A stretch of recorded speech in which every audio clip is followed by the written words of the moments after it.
جانوروں کی روح کون قبضے کرتا ہے؟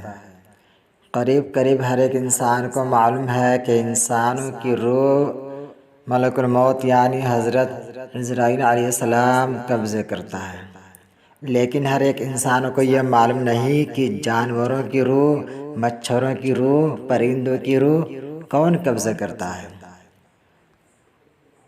تو آئیے جاننے کے لیے ہمارے ویڈیو کے آخر تک بنے رہیے۔ السلام علیکم ورحمۃ اللہ وبرکاتہ۔ علماء کرام و مفتیان عظام اس مسئلے کے بارے میں کیا فرماتے ہیں کہ جانوروں میں روح ہوتی ہے یا جان، اور جب جانور مرتا ہے تو اس کی روح کون نکالتا ہے؟ جواب: روح اور جان ایک ہی چیز ہے۔ روح عربی لفظ ہے اور جان اس کی اردو ہے۔ جانوروں میں بھی روح ہوتی ہے۔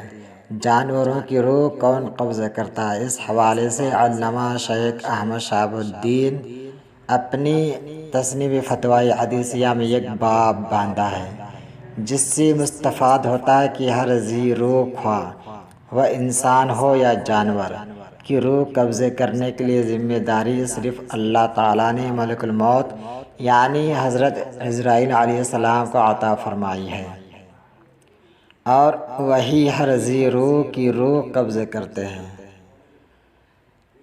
اور حضرت مالک بن انس رضی اللہ تعالیٰ عنہ سے دریافت کیا گیا کہ کیا مچھروں کی روح بھی ملک الموت نکالتے ہیں؟ تو آپ نے فرمایا ان میں جان ہوتی ہے۔ فرمایا گیا ہاں، ان کی روح بھی ملک الموت ہی قبضے کرتے ہیں۔ تو دوستو، اگر اس مسئلے کے بارے میں پہلے سے آپ کو معلوم نہیں تھا تو ہمارے ویڈیو کو لائک کریں، شیئر کریں اور چینل کو ضرور سبسکرائب کر لیں۔ السلام علیکم ورحمۃ اللہ وبرکاتہ۔